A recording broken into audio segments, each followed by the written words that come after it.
Good morning, students. Welcome to today's session of marketing management. Yesterday we had just about touched promotion, but just the beginning.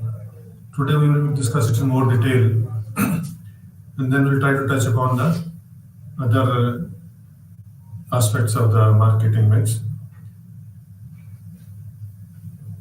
Promotion, as we had mentioned earlier, is one of the 4 P's of the marketing mix.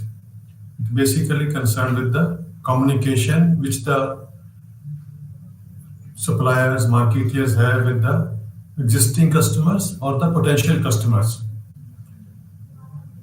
They try to communicate about the product. The method used could vary.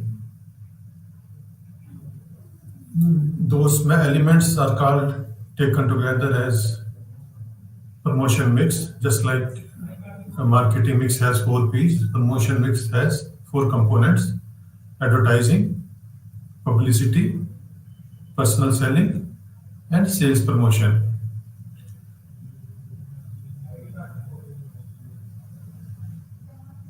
How do we communicate? There is a sender and there is a receiver. What we want to convey has to be encoded, that has to be expressed in a particular way. Then there is a medium of transmission, how that will be conveyed, how that will be transmitted, medium. Then decoding at the end of the customer, and then the feedback.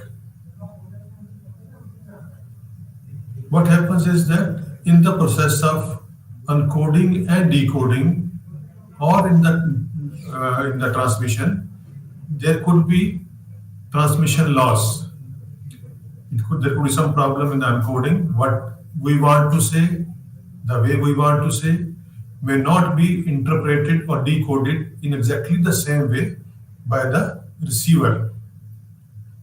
That is why proper research about the communication process, so that receiver receives as it was what was supposed to be conveyed to him, or at least as close as possible.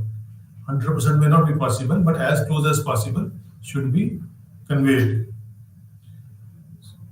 So it could be by way of advertising, it could be by way of publicity material, maybe kiosks are set up, other media are used, electronic media, print media, personal visits, sales talks by the people. All that becomes part of the communication. Important part is that, as I mentioned earlier, that what you want to convey may not be interpreted in exactly the same way by the customer, the consumer. So it has to be that it should be conveyed in the language of the receiver, or conveyed by way of symbols, marks, graphics, pictures, what he understands. Because the literacy levels also make a difference. When we try to make use of all the possible components of the market promotion mix together in line along with the other elements of the marketing process, then it is called the integrated marketing communication. Integration is basically you try to integrate all the components so that overall net result is much better than if there was no synergy between the different components. Of course, the basic purpose remains to inform, to make the person aware and persuade him to buy your product. Of course, all that we have studied earlier about the consumer behavior, how the consumer receives a message, the stimuli which comes from outside, and how does he interpret, that becomes important. Advertising. By advertising, we are able to reach a much larger number of audience outside, and advertising conveys that what is available, at what rate it is available, which place it is available. The method as such is a paid method. Advertising has to be paid for. Whatever medium may be used. When you try to put out an ad, whether it is in the print media or it is in the electronic media, you have to pay for it. And since you pay for it, you can control the content. It is possible for you to dictate that just such and such should be conveyed or must be included in the message, and such must be excluded from the message. But since it is through a medium and aimed at much larger audience, mass market, so it becomes non-personal method in the sense that there is no one-to-one interaction between the company and the consumer.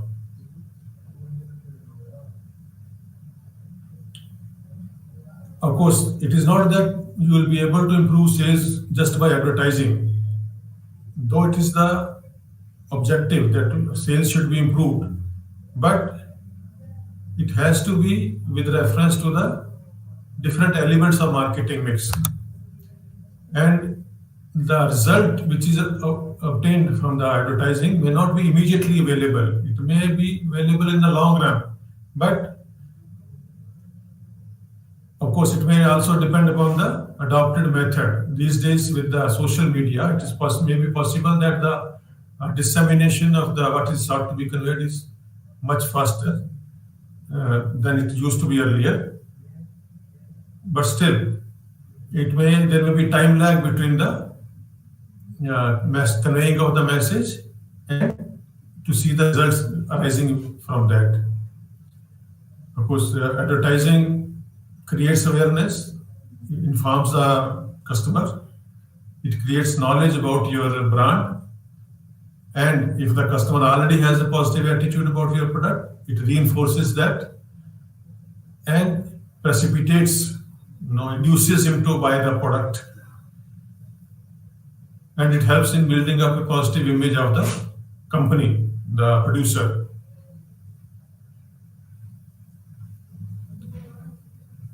For integrated marketing communication, different tools can be used.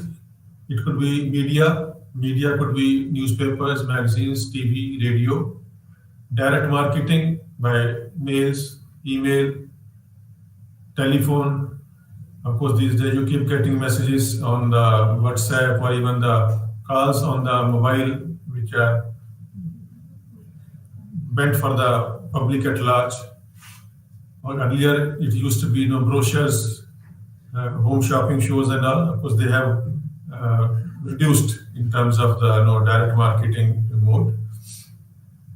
Then when a person goes out of home, then he sees billboards, posters, banners, put out in the market, on the roads. You go for watching a movie, you see the ads put out there in the beginning or in the intermission period, or at the point of sale. POS is point of sale itself. You will find that there will be signages, the ads put up, or maybe you have the TVs running which are giving out the details about what all is on offer, what can be availed. Digital, of course, is gaining importance over the last few years. It is becoming even more than the other physical means. Mobile, search engines, OTT platforms, websites, all they becoming part of the digital marketing. Sales promotion is basically when you offer discounts, suddenly like say festival has come, festival discount, or Independence Day, for that week, 75th Independence Day discounts, exchange offers, free samples, rebates, or lucky draws, or discounts for buying a certain minimum quantity. All those become part of the sales promotion methods. But what is effective advertising? You advertise, but by advertising, are you able to realize the goals for which you had set out? What was the basic purpose? What was the basic need which you envisaged when you started advertising? It could be, like you wanted to have a much larger market share. You wanted to increase the sales and increase sales, resulting in the much higher profit margins. But whether it has been actually achieved, it may or may not happen. And of course, it will be with reference to the budget earmarked by the firm. Resource crunch may be there, so each firm is not able to put out an advertising budget in the same way which will like to. So it may be possible that though you feel the need more, you want to convey, but because of the resource crunch, you have to limit your advertising media. Maybe you may not be able to have multiple media. You may be able to have only one or two media. Of course, then the choice will be, the one which costs less, which media costs less and has a much higher reach. That is where the digital marketing, SMS, WhatsApp, social media have had an upper edge over the other means of advertising.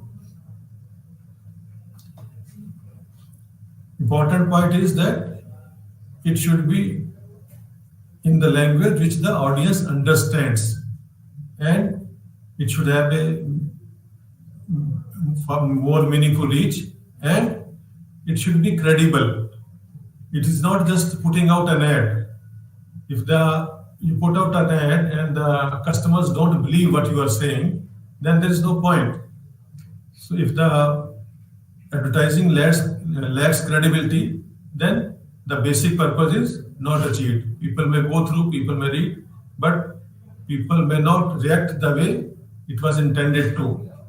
It may not result into the increased sales. Publicity.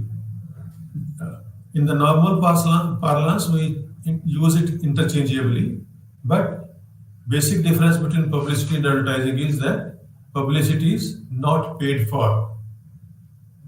The sponsor doesn't pay for it. Advertising sponsor has to pay. Of course, it is also non-personal in the sense that there is no personal one-to-one touch between the person who is giving the message and the receiver. But for the meaningful dialogue to happen, it is as important. It can happen. The way it can happen is that, like say, you have your annual general meeting, and there is a news item, and the news item is put out in a positive way. So that has more positive impact than the ad put out by the marketeer, because customers know that this is not paid for, and therefore you had no control over the content of it. And since it is coming from a third party, third source, then it is likely to be more credible than the ad which is put out by the marketer himself, over which he had a full control because he was paying for it. So from that point of view, there are common points. It is non-personal difference. It is not paid for, but all other impact is more or less similar. Reach is mass. It reaches out to a larger number of people. Promotion, again, in a way it is a repetition. It has come earlier also, that the methods which are used by the firm to provide incentives may be to the customers and even to the other business partners, like to the distribution channels, the wholesalers, retailers. You give incentives to them that if you sell more than a certain quantity, you will be given this much extra commission or some other benefits. And it may be by way of discounts, it may be by way of gifts. So all those which becomes part of this kind of activity becomes part of the sales promotion. Of course, sales promotion is short term. It doesn't continue for long. On different occasions, like festivals, some other say companies say that it is our 10 years of our working or silver jubilee of our company. So we are coming up with some events where we are giving discounts, offering discounts to the customers. Personal selling. Personal selling is person to person, one to one. For certain items which are of highly technical nature and industrial goods are sold to the business houses, personal selling is normally used. Here, where the salesman goes and presents to the potential customer, tells about the product, maybe give a demo,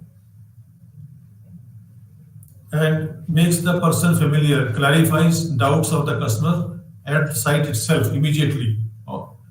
Whereas in case of advertising and publicity, if the customer have to want to have a query and want to clarify some point, they have no immediate means.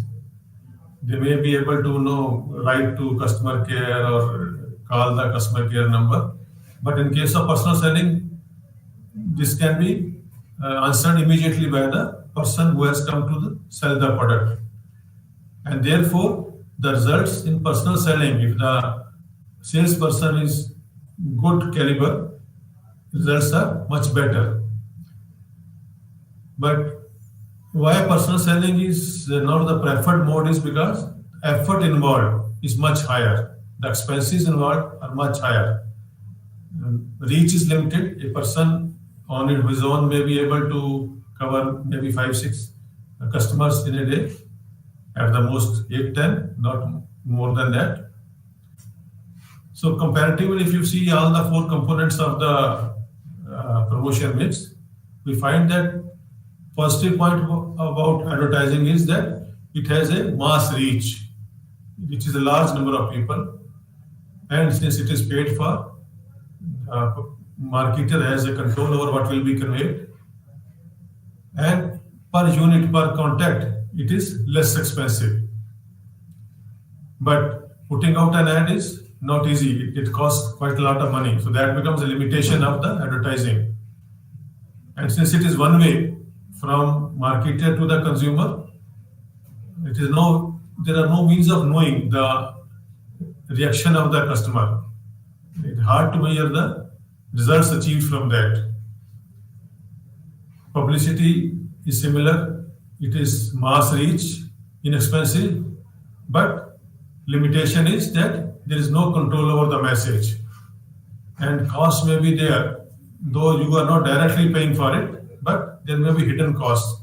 The channels which are publicizing your this thing, say newspapers, maybe you have to keep them in good humor. That may be, and again, the controlling the results, not measuring the results is not easy. Personal selling, immediate feedback is there. That is a plus point. Highly focused, highly targeted, and depending on the type of customer, you can customize it. You may be able to persuade a customer much better than other means. But limitation is that limitation in terms of the how many contacts can be covered in a day and expenses per contact. Promotion, plus point, mass reach, direct impact, because immediately you are putting out a discount, then people are buying on the spot, and therefore results can be easily measured. But it may have a negative impact. Limitation is that it may have a negative impact if it is indulged in on a regular basis. So it can be done once in a while is okay. Otherwise it loses the credibility. IMC, it is same. What are the factors which will affect that? What kind of integrated market communication strategy you will have?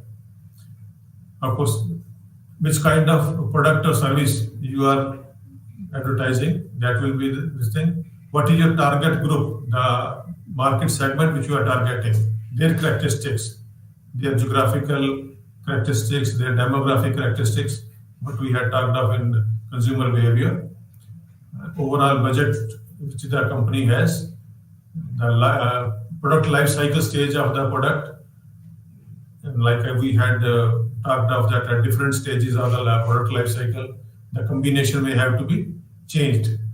And there may be some regulations from the government also, like what can be publicized. Basic thing about the government regulation is that the advertising should not be misleading. It should not be trying to convey something to the customer which the product actually doesn't have. It is all right to create a positive image, but trying to create a positive image about the product by trying to attribute characteristics or the quality which is non-existent, which doesn't exist, that is regulated. There are restrictions by the government on that. Of course, the social media of late has become one of the most important platforms for the communication. It is for purpose of creating the brand awareness, for creating interest. And one plus point in the social media is that the geographical boundaries are not a restriction. It is possible to reach a large number of customers in a big way. And internet penetration, as the internet penetration has gone up, so the reach is becoming much more wider, and accordingly the probable benefits are also increasing. There are different models which are gone into by the advertisers. The most common, we are not going into all because of the time constraints, but the one which we are looking at is AIDA. It is an acronym made from A stands for attention, I stands for interest, D for desire, and A for action. Attention basically means that how to attract the attention of the customer. How do we attract the customer to our product? Then how to increase his interest. Getting attracted is one thing, but then he should get interested in buying the product. So how to increase that interest level? That is the next stage. Then make the customer actually desire it. And end goal is, the objective is that customer should desire your product, he should desire to buy it. And action, that you push him to actually initiate the action to buy the product. Unless he purchases, finally, the first three activities, attention, interest, and desire, are of no use if it doesn't result into final action of actually buying the product.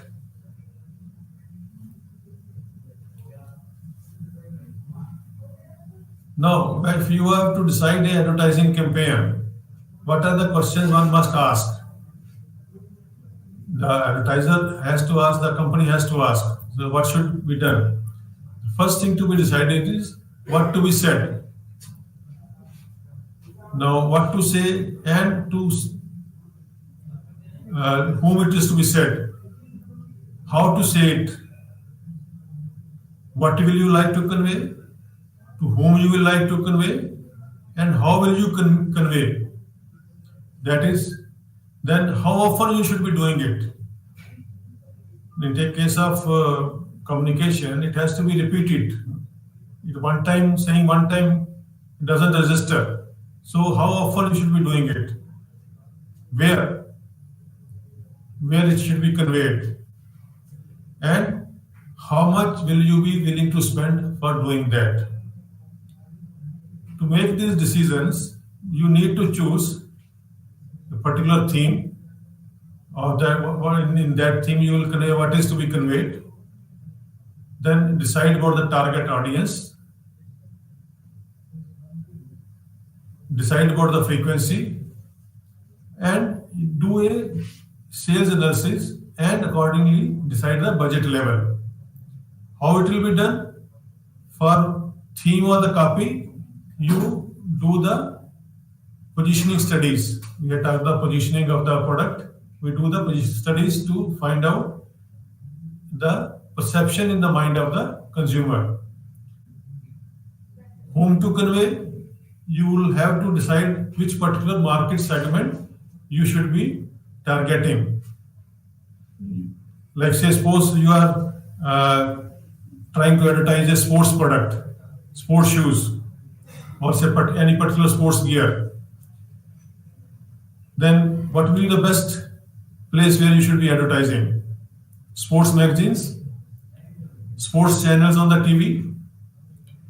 There's no point putting out a sports related ad onto the religious channel, or say religious books, religious magazines. Like that, you have to decide to whom it should be addressed. For that, you will need to do the segmentation studies. Then, how much repetition of the message is desirable? Too frequent, it may be irritating for the customer. Very infrequent, it may not register. The customer may forget. So it has to be regular at the regular intervals. Intervals should not be too long, should not be too short.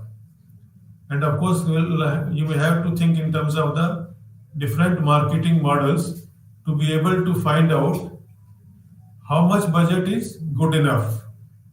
There again, it is that say if the budget is too less, then the repetition of the ads, the communication may be less, and then the desirable impact may not be achieved.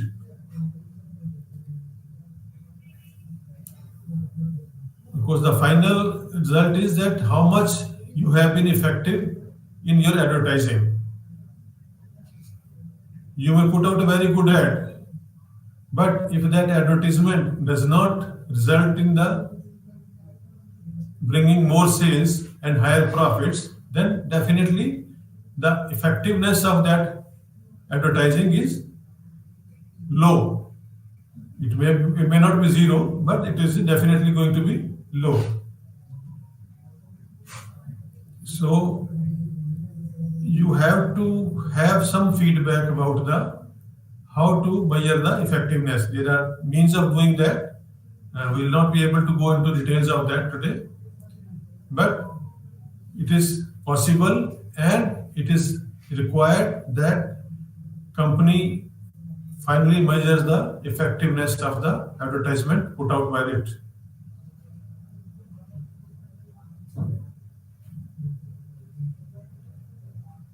One of the methods which is used in this regard is, it is again an acronym, DAGMAR, DAGMAR, basically stands for Defining Advertising Goals for Measured Advertising Results. Defining advertising goals for measured advertising results. It is a marketing model which is used for effective advertising campaign to decide. Again, an acronym used is ACCA. A for awareness, C for comprehension, another C for conviction, and last A for the action. So, effective advertising should result in creating awareness. It should be easily comprehensible. It should be easily understood by the customer. It should generate a conviction that customer should feel convinced about your ad, what you are trying to convey. He should feel convinced about that, and because of that conviction, he should be willing to take action in terms of actually buying the product.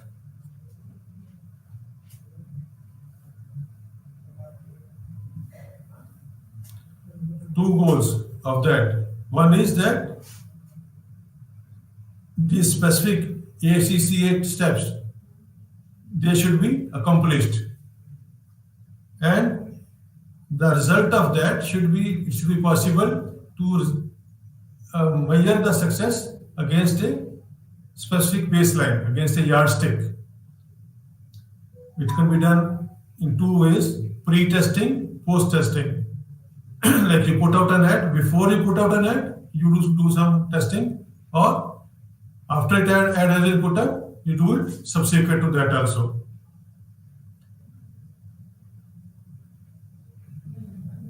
It may include, the method used for pre-testing may include the direct rating, how the customers rate your advertisement vis-a-vis the attractiveness of the advertisement of your competitor.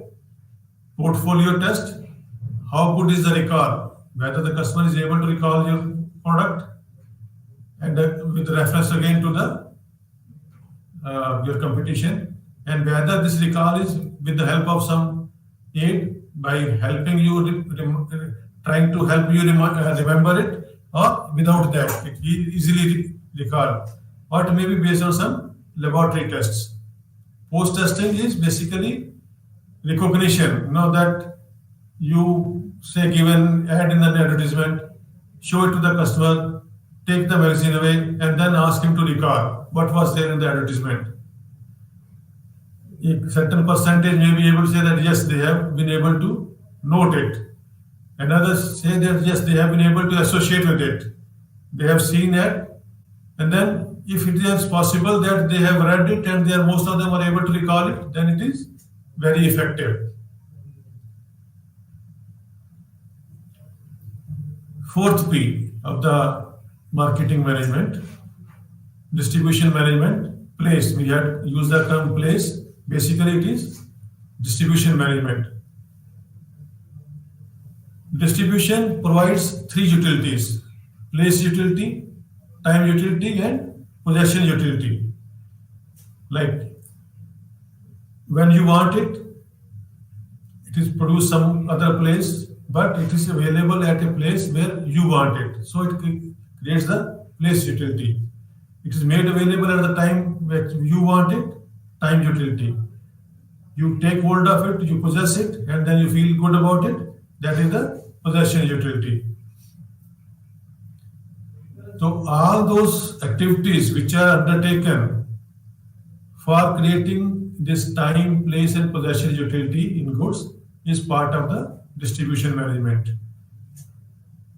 It involves making the right kind of product available to the right customer at the right place at the right time.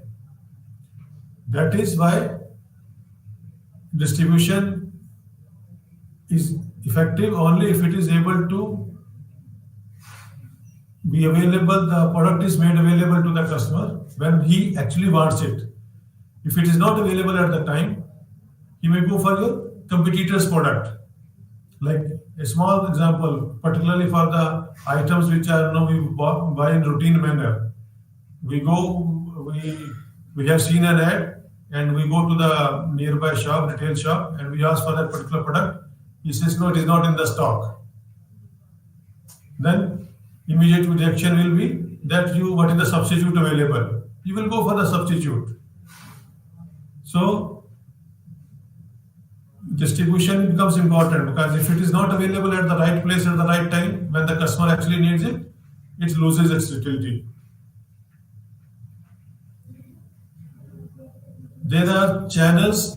Channels refers to the methods which are used by the companies to deliver the products and services to the customers and end users. So all those participants, all those individuals who participate in the flow of goods and services from the manufacturer to the end user are part of the distribution channel. If there was no distribution channel, then how the products will be made available? Then the manufacturer may have to interact with the retail consumer directly, which becomes practically a difficult proposition. It may not be physically possible for each of the manufacturers to get in touch with each retailer. So they make use of the different channels. These channels are classified into direct channels where their customers are directly contacted, or indirect channels.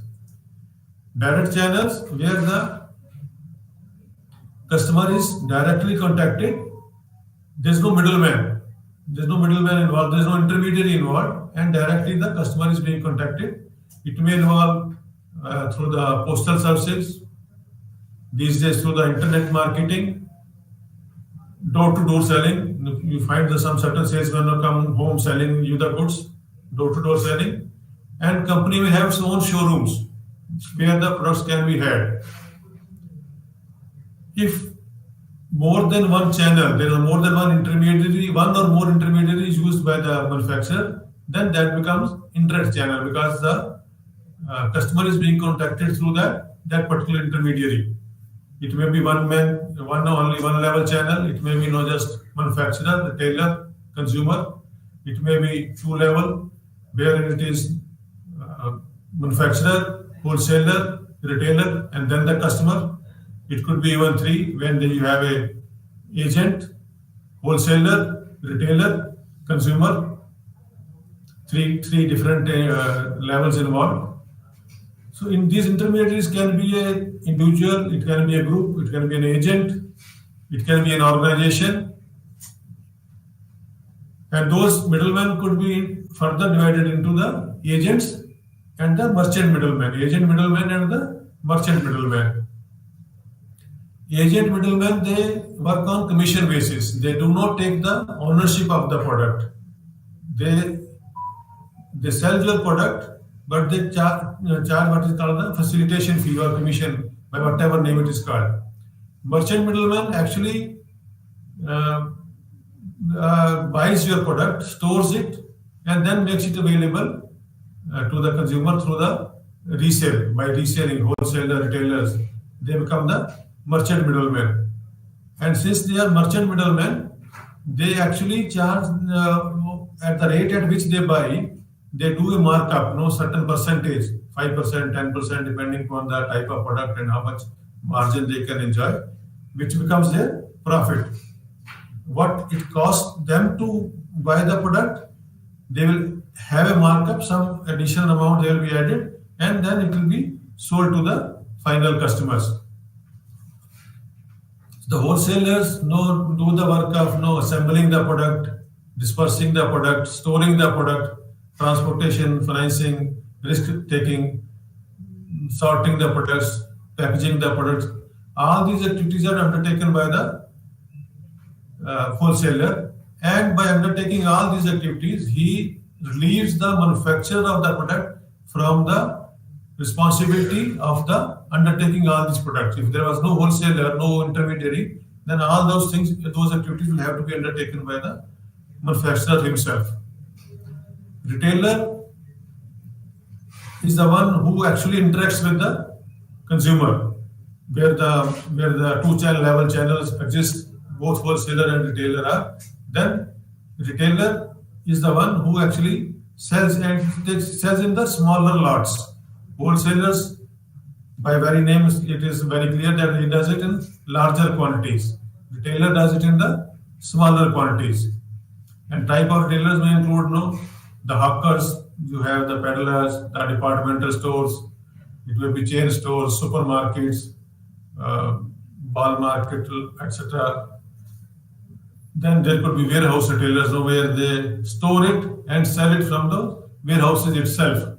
Franchisee, online retailing, different kinds of retailers are there. Which channel of distribution should you use out of these?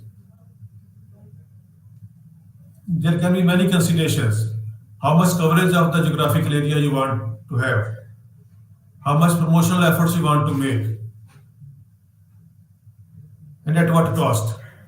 So basically, a rational decision would involve that you would like to have maximum possible coverage, geographical coverage, maximum promotional effort, and at the least cost. So you may have to take into consideration the factors which are related to the product, related to the company, the kind of market you are operating in, and what kind of action is being taken by your competition. All those considerations will have to be taken into consideration to decide which particular channel to use. Of course, it is possible that you may use multiple channels, or you may use only one channel. So that the way you use the channels, it is possible that the conflicts may emerge between the different channels because of the friction. Like say, if you give it to two retailers in the same area, there may be conflict between those two retailers. It's called the horizontal conflict. Or if you make use of a distributor and retailer also, then there may be conflict between them. Any one of them may feel that the other one is being given more importance, vertical conflict. If you use multiple channels, then between those different channels, the conflict may come up. Then these conflicts will have to be managed. They cannot be left unattended. There are different ways of tending to that. But since we are short of time, we are not going into the details. But suffice it to say that these conflicts are normal. One must not be put off by that, but take suitable measures to address these conflicts. Then we had talked of 4 P's of marketing mix, and we had talked of that the services are special kind of products. I think I mentioned that in case of services, because of the special attributes of the services, additional P's are required. As we know, all the economic activities are can be divided into 3 categories: primary, related to agriculture and fishing, forestry, etc. Secondary is the manufacturing activity, mining, construction. Tertiary relates to services and distribution. Service has been defined by Mr. Kotler as an activity that one party offers to another, which is essentially intangible and doesn't result in the ownership of anything. And its production may or may not be tied to a physical product. Now, we find that as the economy grows, as the economy comes from the developing to the developed stage, the services sector grows. In the primary, when it is in the primary category, then the agriculture is predominant and the other sectors are uh, uh, not dominant. And manufacturing industry becomes dominant and the fully developed services become the dominant. Why services become dominant? One is that as the economy grows, the GDP grows up, so the income levels grow up. Individual income levels also grow up if it is equitably distributed. Then because of this increased affluence, increased wealth, the free time available with the households, with the individuals becomes more, and they will look for the different ways of entertaining themselves, theater, sports, magazines. These days, of course, the OTT platforms and all. Life expectancy has gone up, so all those activities related to the, in the later life, related to medical services, they increase. More women in the workforce means they may need the more, say, the creche for the keeping the children, the beauty aids, the clothing, and all those things. Products are becoming more and more complex. So more complex product, you may need somebody who is trained to attend to that. So that kind of service may be required, particularly say mobiles and the TVs and the laptops. You may need the help of service individuals to be able to attend to in case of any problem. More and more new products are coming into the market. You may need services for that. So all these things taken together has meant that services sector as a component of the overall economy has become more dominant. And India, of course, is now, we can say, if not fully developed, at least the semi-developed stage. So in India also, the services component of the economy is higher.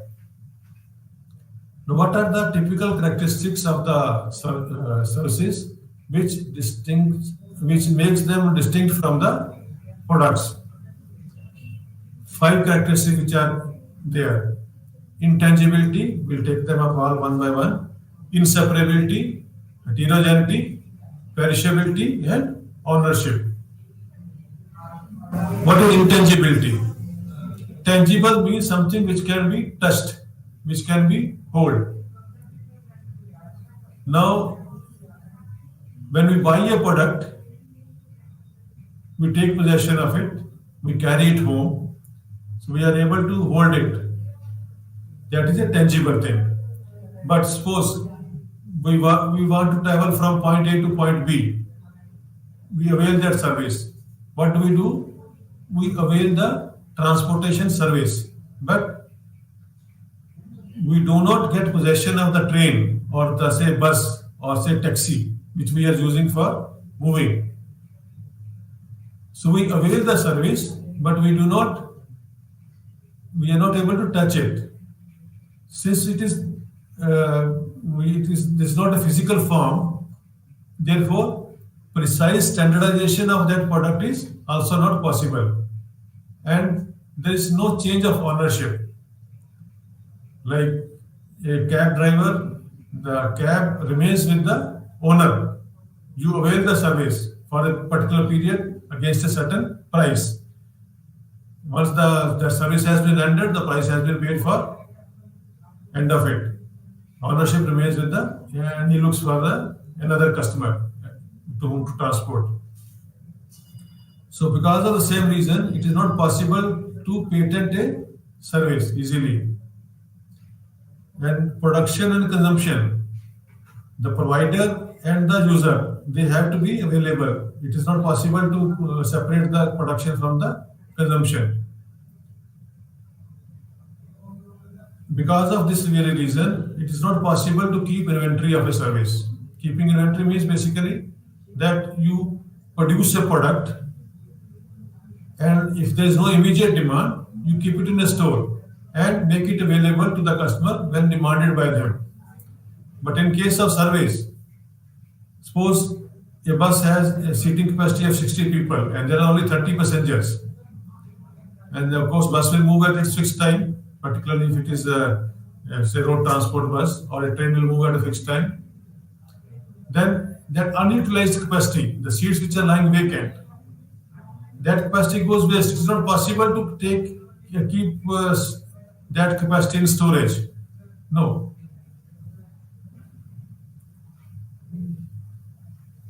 So you find that there are, because of intangibility, there are so many features which make the product distinct from the product. And in fact, if you actually look at it, you find that most of the products, if they are at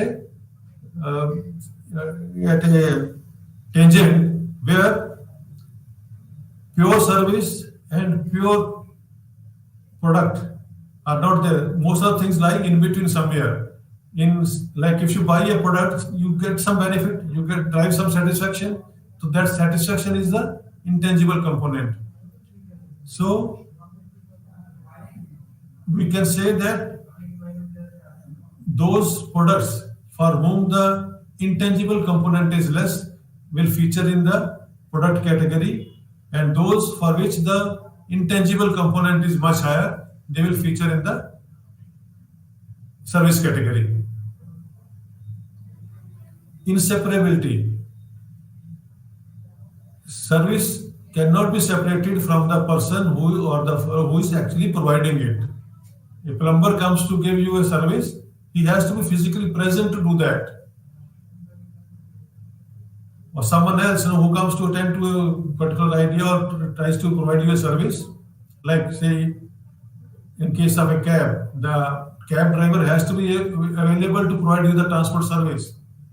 So the producer, the person who is providing it, has to be physically available. He cannot be separated from the act of service. Heterogeneity. Heterogeneity means it's opposite of homogeneity. Homogeneity means when the things are of a uniform nature. Say you see the physical products, say a car or a bike, as they come out from the factory, each bike or car is exactly similar to the other one. So much so that to be able to identify one unit from the other, you give them engine number and chassis number in the factory itself. And once they come onto the road, then to be able to distinguish one from the other, the numbers are given by the RTO, registration number. That is what distinguishes. Otherwise, they are identical. That is what is called homogeneity. But in case of services, since the people are involved, human element is involved, so the output is not homogeneous, it is heterogeneous. One person provides a service, say in a restaurant, one person provides a service given by one waiter will be different from the service given by another waiter. And even the same person on different days may not be provide the same type of service. So it is possible that because of the human element, you may not be able to maintain that homogeneity. This is what is that makes it difference makes it different from the product category. Products are homogeneous, services are heterogeneous. Perishability, as mentioned earlier, as part of intangibility also, that the services cannot be stored and therefore they perish. Example, the train we had taken, even a cinema hall, you have certain seats in the cinema hall, but if they say capacity is 500 and only 300 seats are sold, the rest of the capacity of 200 is lost forever. So, and because of this reason, you find that the demand fluctuates for the products also. But this perishability in the case of products can be address addressed by manufacturers or providers try to address by way of making distinction between the peak period and the lean period. Peak period the demand is more, lean period demand is less. So it may be that providers charge more during the peak period and offer discounts for the lean period. Again, if you take the example of cinema hall, you find that morning shows, noon shows are priced cheaper because normally there is less demand for the seats in the cinema hall for those shows, and the demand is higher for the matinee or evening shows, when people are free. So those shows are priced higher, whereas the morning and the noon shows are priced lower. This fluctuating demand pattern aggravates this characteristics perishability, becomes more intense. And of course, we had mentioned that there is no transfer of ownership. You avail a service and you hand over the possession back to the owner, the provider.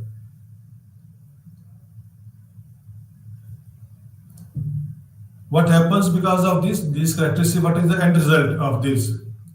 That for services, you need to do little more research for those 4 P's of marketing mix also. Of course, the concept and the techniques remain the same, but the way it is conducted, the way it is done, has to be seen in the background of these 5 characteristics of services and managed by the marketing strategy, keeping that in mind. Now, like we had said that intangibility, the implication is that sampling becomes difficult and it is not possible to judge the quality and the value in advance. So because of that, patent or copyright is not available, so difficult to promote. How do we overcome this implication? We use brand names, we use personalities to promote that. We try to develop a reputation for that particular service. We try to emphasize more on benefits in our advertisement, in our promotion. And we try to increase the intangible component of the product, the physical representation of the product. For inseparability, implication, as you talked of, that it requires the presence of the performer. And because of that, the scale of operation has to be limited, because how many people can be attended at one time by one person. So it limits the geographical market to a smaller area. How do we overcome this implication? Is that we try to work in larger groups and we try to train more people who can perform that service. Heterogeneity, difficult to standardize the quality, and we try to overcome that by careful selection of the personnel who are providing it and then train them adequately so that there is a certain minimum standard which is maintained. We define the behavioral norms for them, and we try to cut down on the human element as much as possible and do the automation. Now, like one typical example is like banking. What was the normal function was go to the bank, present a check, or go to the teller and then withdraw the cash. What has been done now is ATM, so that you can go insert your credit card and then draw the money. So there's no interaction with the human. So reduce the role of human element as much as possible by more and more mechanization and automation. Perishability, not possible to store. There is a problem of demand fluctuation also. And we try to overcome this by having a better match between the supply and demand by reducing price during the lean period. When the demand is low, we charge a lower price so that people are interested in buying. Ownership, we try to, the implication is that customers, they don't have the ownership. You may feel discouraged, but then we overcome it by stressing the advantages of non-ownership. Like say these days you have even the resorts which are shares are given. Earlier, say suppose only the rich could afford a summer house in say hill area, or say second house in some other area which is of tourist interest.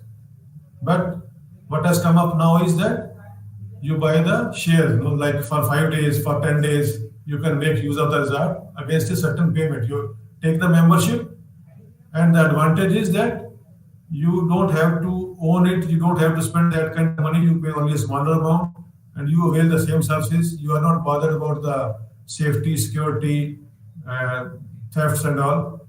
So there are certain advantages of not owning a product which can be stressed. So it is possible to overcome these characteristics of services by certain methods which we have to take care of.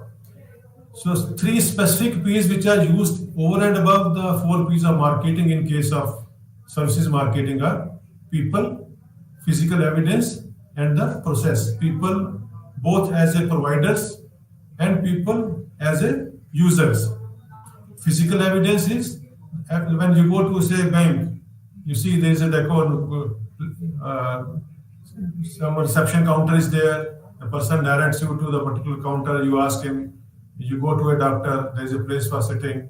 There may be person registering the.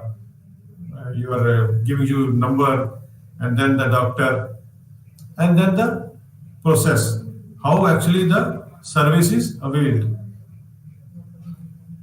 So you find that people become important, and we can try to improve upon the service providers.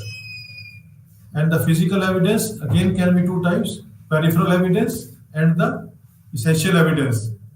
Peripheral is something which you can take possession of but not actually carry with you. Essential is which you are actually making use of. Now, we have been in a little of rush. It has been discussed a little fast today, so that we could try to cover more of the subject. We have to take leave. Thank you very much. Good day.